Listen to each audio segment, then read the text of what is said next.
Bonjour les amis, c'est Cyril de Lille. Encore une fois, réenregistrement de la vidéo. Donc troisième essai cette fois. J'espère que le son est meilleur. J'ai touché au son du microphone comme il me l'a été conseillé et je vous demande si le son n'est toujours pas bon de continuer à me le faire savoir dans les commentaires. Je vous en remercie.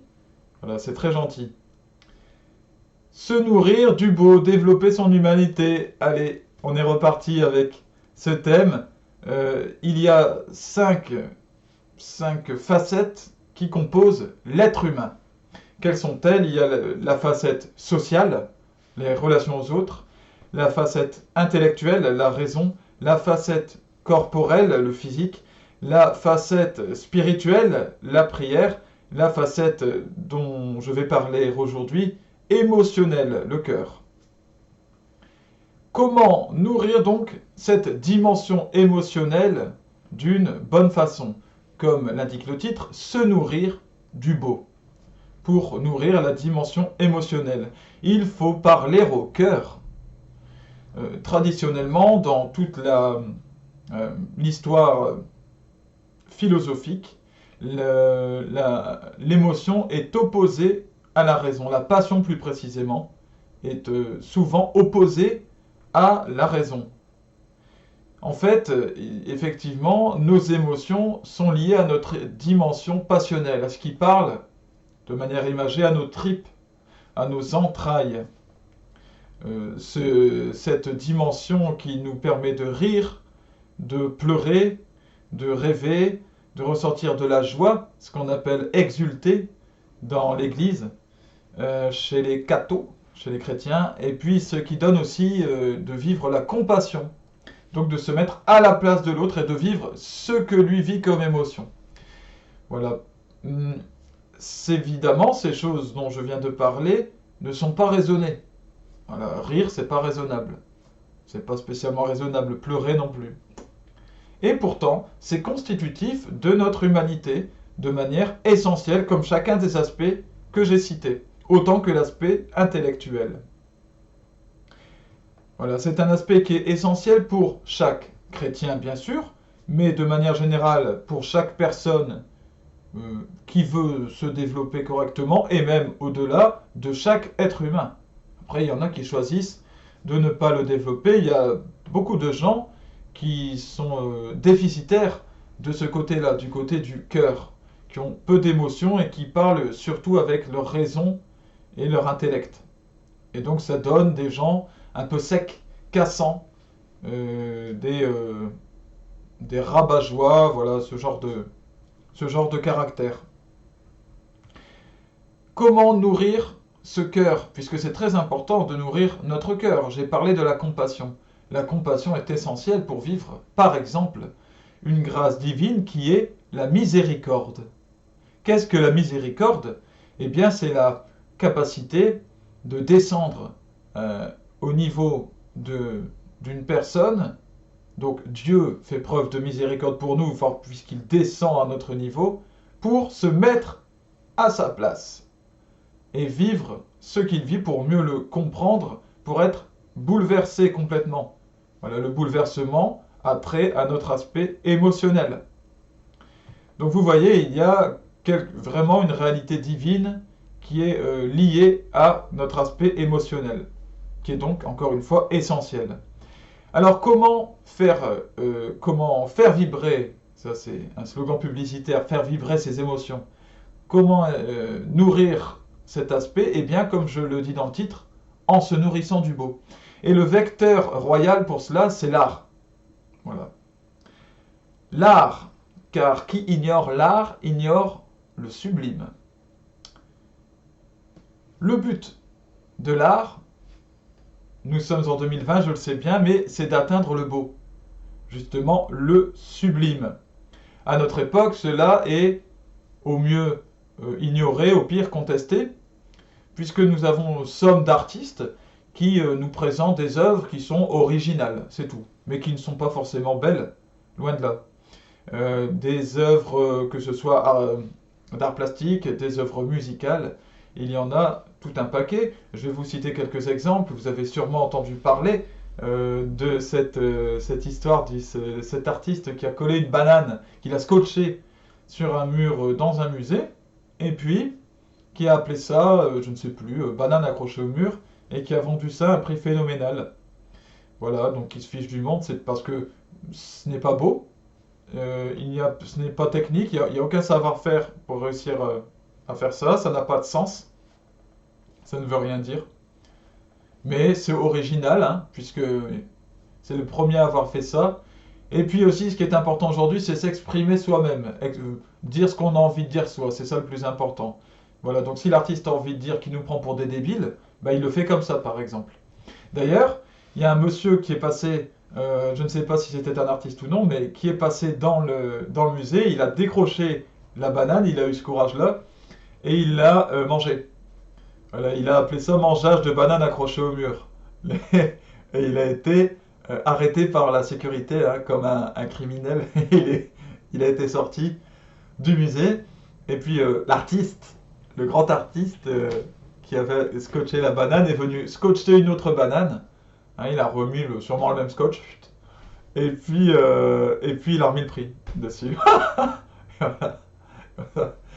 Parce que ça, si on n'avait pas compris qu'il se fichait du monde, bah là c'est encore bien plus clair, quoi. Voilà. Le coup d'après, il nous fait un doigt d'honneur en même temps. Hein. Bon. Alors, il y a ce genre de choses. L'art moderne est truffé de ce genre de choses, des tableaux qui n'ont plus aucun sens, des tableaux, on fait un trait, on fait un rond, puis oui, mais ce qui est important, vous comprenez, c'est ce qu'a voulu dire l'artiste. Ou alors c'est l'originalité, ça sort du lot. Ouais. Jeff Koons, hein, Jeff Koons qui a été exposé à Versailles, qui réalise des ballons gonflables de homard ou de girafe ou de hamburger, de n'importe quoi, et bien, il est exposé à Versailles, vous voyez. Donc dans un lieu qui n'a rien à voir. Voilà, donc l'irrespect de la France déjà, de la tradition du pays, et puis de nos ancêtres est total. Hein, c'est vraiment cracher sur notre histoire, sur nos ancêtres. Et puis en particulier aussi sur notre histoire catholique en fait, hein, tout simplement. Euh, c'est comme si j'arrivais chez des personnes dans une soirée qui sont habillées en costume, cravate, et que moi j'arrive en pyjama, en disant oui mais je suis un artiste. Je suis surtout en train de me ficher du monde et en train de manquer de respect à tous ceux qui sont présents. Voilà. Puisque le pyjama n'est pas beau, n'est pas esthétique. Voilà, euh, nous sommes dans une époque très égoïste et très autocentrée, euh, dans laquelle, eh bien, qui est très individualiste, voilà, je cherchais, dans laquelle, eh bien, on a oublié le beau. Pourtant, le but de l'art, c'est bien d'atteindre quelque chose qui nous dépasse, donc qui nous transcende. Et le beau, le sublime, nous transcende. Et le beau suprême, le sublime suprême, puisqu'il en a un, sinon nous ne pourrions pas savoir ce qui est beau et ce qui n'est pas beau. Il faut bien qu'il y ait quelque chose de suprêmement beau, divinement beau, eh bien c'est Dieu. Donc par l'art, nous cherchons, normalement, de manière équilibrée, à atteindre Dieu. Voilà, mais d'autres sont partis sur une voie qui les mène plus vers le bas. Voilà, alors maintenant, voilà, quels sont les arts qu'il faut à la fois pratiquer et dont il faut être spectateur, il y a les deux, hein, pour bien se nourrir. Parce qu'en étant spectateur, on peut vivre la compassion, justement, puisque c'est le point de vue de quelqu'un, c'est l'émotionnel de quelqu'un que nous allons recevoir. Et puis il faut aussi pratiquer soi-même pour exprimer aussi notre émotionnel. Quels sont les arts? Ils sont classés en 10 arts. Je vais faire comme ça plutôt. 10 arts dont vous avez sûrement entendu parler. On connaît le 7e art qui est le cinéma, ben, il y en a 10. Le premier c'est l'architecture. Voilà, qui est pas l'art qui parle le plus à nos tripes et à notre émotionnel, mais qui est un art. Ensuite, il y a la sculpture. Voilà, la sculpture qu'on retrouve dans les musées. Il y a en troisième position, en troisième art, les arts visuels. Donc là, on regroupe la peinture, le dessin, la photographie. Voilà, bon, des choses qui sont quand même assez différentes les unes des autres. En quatrième art, il y a la musique. Et alors là, je pense qu'il convient de différencier clairement la chanson de la musique proprement dite. La chanson, donc, où il y a la voix humaine avec des textes, est différente, me semble-t-il, nettement de la musique pure comme la musique classique, le jazz ou la musique électronique de nos jours. Ensuite, il y a la littérature. La littérature, donc là vous avez les romans, la poésie, les pièces de théâtre écrites. Les... Pour ma part, j'ajoute le rap ou le slam. Pourquoi? Parce que, alors je parle du beau rap, hein, pas le rap qu'on entend malheureusement sur la majorité des radios, le rap par exemple de Oxmo Puccino ou de Youssoupha. Voilà, pour ceux qui ne connaissent pas, je conseille d'écouter ces artistes. Et il y a de vrais artistes de rap qui sont des poètes modernes, tout simplement. Vraiment, c'est de la poésie. Et des artistes de slam qui sont aussi des formes de poètes modernes. Et dans ce cas, eh bien, il y a un lien évident à la littérature. En sixième position, les arts de la scène. Donc là, on met ensemble le théâtre, la danse, déjà c'est très différent, les arts de rue, les arts du cirque, l'art de la marionnette, très présent en Italie, beaucoup moins chez nous, l'opéra. Alors l'opéra, bon, ça rejoint ensemble le théâtre, le chant, la chanson, la musique, la danse, voilà, les costumes, alors la haute couture, qui est un art d'ailleurs, qui n'est pas cité dans les 10 arts là. Je pense que ça fait partie des arts de la scène. Bon.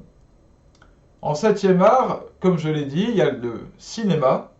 Donc là, vous avez des récits de fiction ou des documentaires, des films d'animation aussi, beaucoup aujourd'hui. Là, on est dans quelque chose encore de bien différent par rapport au récit, au film avec des acteurs. Et puis, huitième position, il y a les arts médiatiques. Alors là, ça me surprend. Apparemment, la radio, la télé, les émissions, c'est un art. Donc Jean-Pierre Foucault est un de nos grands artistes. Cyril Hanouna est un de nos artistes modernes. Bon, ça me paraît surprenant. Je pense que je ne suis pas le seul. Mais c'est classé comme étant le huitième art. Neuvième art, la bande dessinée. Voilà, donc là, évidemment, manga ou comics pour ceux qui s'exportent. Mais sinon, il y a la bande dessinée européenne, en particulier belge. Voilà, et les grands standards de la bande dessinée. Et le dixième art, c'est le jeu vidéo. Le plus récent dans l'histoire aussi. On a mis un certain temps à vraiment décider si oui ou non il s'agissait d'un art. Et puis finalement, ben oui, il s'agit d'un art. Effectivement, il y en a qui sont mauvais, d'accord, mais comme dans tous les arts, il y a des mauvaises chansons, des mauvais films. Voilà, c'est pas pour ça que les films ne sont pas un art ou que les chansons ne sont pas un art. Bien. En espérant que le son est bon. Sinon, bah, c'est pas grave, hein, j'enregistrerai. Écoutez, que vous sachiez pendant ce temps de confinement trouver en vous la meilleure manière de nourrir votre dimension émotionnelle. Il ne faut pas la nier et il ne faut pas non plus qu'elle soit surdéveloppée. Il y a des gens qui sont exagérément émotionnels et qui ne vivent qu'à travers l'émotion. Il n'y a plus de raison, il n'y a plus d'intellect et donc bah, on tombe toujours dans les mêmes travers, dans des passions. Et puis, vous savez, ceux qui n'ont que l'aspect émotionnel sont comme ça, en sinusoïde. Vous voyez, ils montent, ils descendent, ils montent parce que les émotions sont comme des vagues. Un petit peu, il y a quelque chose de très mouvementé. Elles ne sont pas du tout continues, contrairement à l'intellect. Voilà pourquoi l'un a besoin de l'autre et l'autre a besoin de l'un. Voilà, que le Seigneur Jésus-Christ vous bénisse et vous permette d'atteindre Dieu, son Père Tout-Puissant, qui est plein d'amour pour nous et qui veut notre bonheur. À bientôt les amis.